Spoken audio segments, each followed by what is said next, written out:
you can be with me.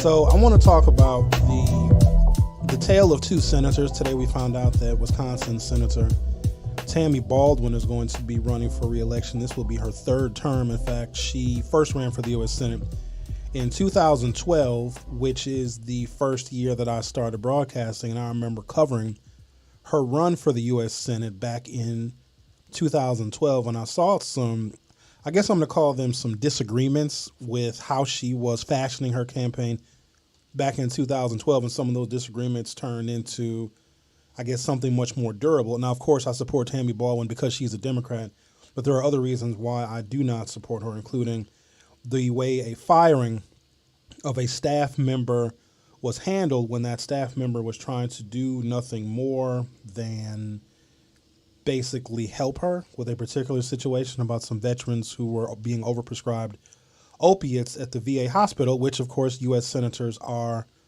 responsible for, and they've got purview over all federal government programs and administrations, et cetera, including the VA. So there's that issue, but then there's also the fact that we know that Tammy Baldwin needs a disproportionate amount of votes from the African-American community here. And she really, in my opinion now, and y'all may disagree and feel free to disagree, I don't really know if she's earned it because she seems to be, she is less visible to the African-American community than previous U.S. senators have been. Herb Kohl always had a representative in the black community, even though, you know, he was in Washington, D.C. most of the time. He did have an office in Milwaukee, but he also had offices elsewhere in the state. But he always made sure that the African-American community that voted for him year after year, term after term, felt included and felt represented. We didn't really get that with Tammy Baldwin. So I guess we'll see how the campaign may change moving forward. But I know the previous incarnations of her campaign have been relatively devoid of a cultural kind of sentiment because, look, if African Americans are going to be the voters that put you over the top, because we know these elections nowadays are close, and Democrats cannot take anything or anyone for granted. We see the Republicans and their repeated attacks on democracy, on the ability to vote, on voter registration, et cetera. And so Democrats almost stand alone in wanting to protect those folks' right to vote. But that doesn't mean that you can ever take African Americans for granted, because you got to keep this in mind. A lot of times when we vote and vote for Democrats, we are voting for the betterment of somebody else, the overall betterment of the country, you know, the betterment of, you know, other institutions, protecting the democracy. But our lives don't always improve. Like, Democrats don't really know what to do about racism. Like, they can talk a good game, but where you have white people, you have racism, and white people can be Democrats or Republicans. So when African Americans are encouraged overwhelmingly to support Democrats, you got to ask, well, what does an African American actually get? You obviously can say the lesser of two evils, but sometimes that's not necessarily enough. And so she's going to need a disproportionate amount of the African American vote in order to get elected. But here's the other thing. The control of the U.S. Senate still hangs in the balance, and there's going to be 33, maybe 34 U.S. senators who are all up for re-election in the year 2024. And it still may be a 1 or 2 seat majority that can go either way for the Democrats or the Republicans. So in order to maintain the balance as it is right now, Tammy Baldwin absolutely needs to get reelected. But I'm very curious to see how her campaign is going to be much more sensitive to the African-American community, where a lot of folks just don't know her because she doesn't appear at events. She may send a representative, but we just don't see her all that often. And quite honestly, we never have. The other senator, and I warned about this on my radio show, Tim Scott, Republican senator from South Carolina, you know, don't necessarily agree with his politics. He was the bipartisan support on the failed George Floyd Justice and Policing Act, which, as you all know, still has not passed, still has not been signed into law. We're talking about real basic reforms that most Americans wanted to see as it pertains to police and policing and what we want them to do, and wanting other police officers to get involved when they see something going on that's below board, et cetera, et cetera. Should have been real common sense, you know, piece of legislation. Also should have, you know, shown Democrats and both, you know, Democrats and Republicans that after the murder of George Floyd, that most Americans were cool with some kind of reforms or federal oversight to policing. However, because qualified immunity did not change in the George Floyd Justice Act. Ultimately, it was not good enough. It wasn't strong enough. And with the murder of George Floyd, just passing a piece of feel-good symbolic legislation simply was not good enough. That being said, there has been a fear that I have talked about, my personal fear, something I've made known.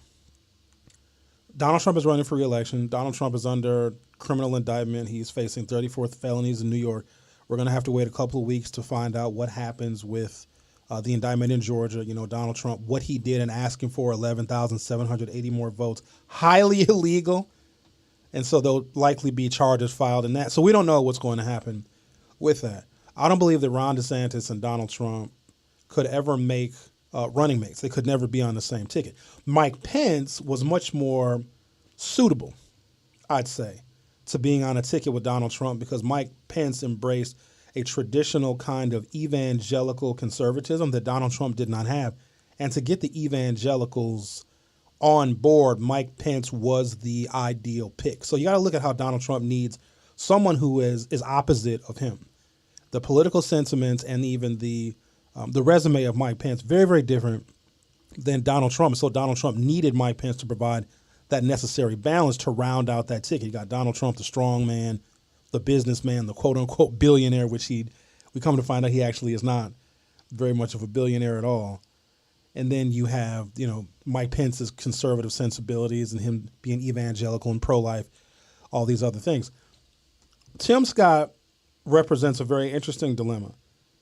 I was just talking to my colleague today, Steve Scafidi, about some African Americans have either like a covert affinity for Donald Trump or there's a rebellious nature that some African American voters have or non-voters that are rebellious that don't like either party. Well, Trump doesn't really like either party either. And so there's some African Americans who feel politically disconnected that saw something in Trump. They saw his machismo and they saw his bravado and they saw him willing to challenge the status quo. And there's something about that appealed to African American men in particular, right? But then there's also the hang-ups that some African Americans may have in supporting Donald Trump because of his racism.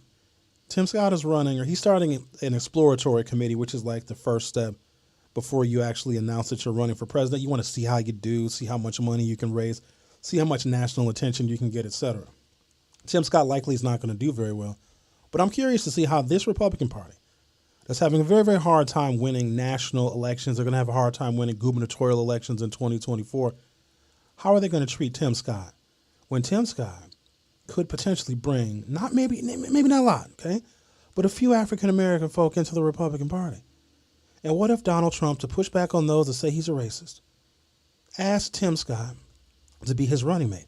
Remember, Trump needs someone who is his opposite, his political opposite, but in the same party that occupies a different space in the Republican Party, like Mike Pence occupied a different space in the Republican Party than Donald Trump did.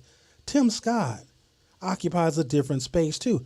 What about African Americans who are not politically loyal to the Democratic Party and still liked something about Trump? They still embrace something about Trump and even Trump's criminality. There's a segment of African Americans that think that the police and investigative agencies are always out to get them and always trying to, ensnare them in something. Well, Trump kind of resonates with those folks. What if Donald Trump said, you know what, I need someone who can balance me out and push back on some of the more racially insensitive things that I have said and some of the policies that I've supported that harm African Americans?